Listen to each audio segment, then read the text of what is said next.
The definition and explanation of ableism. Ableism is defined as discrimination in favour of the able-bodied, including the idea that a person's abilities or characteristics are determined by disability, or that people with disabilities as a group are inferior to non-disabled people. It refers to bias, prejudice, and discrimination against people with disabilities, based on the idea that they are less valuable than non-disabled people. Ableism is a social process of discrimination and bias, and it's important to conduct more research on factors that may impact ableist ideas and actions.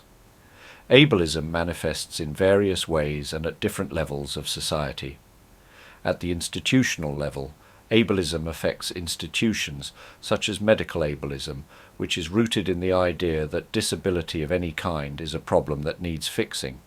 At the interpersonal level, ableism views people with disabilities as weak, vulnerable, or in need of rescuing, which is patronizing and undermines the person's individuality and autonomy, reinforcing an unequal power dynamic. Ableism can also be seen in language, education, and employment discrimination. It is often embedded in our culture, impacting not only systems and institutions, but also interactions between people and people's attitudes towards people with disabilities. Ableism is a network of beliefs, processes, and practices that produces a particular kind of self and body, the corporeal standard, that is projected as the perfect, species-typical, and therefore essential and fully human. It is often subtle and implicit, embedded in structures and social systems.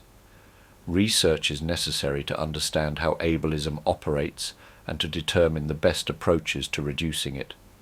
This includes exploring how ableism is woven into the attitudinal environment and how different groups understand and experience it. In conclusion, ableism is a pervasive form of discrimination that affects people with disabilities at various levels of society. It is a complex issue that requires further research to fully understand and effectively address.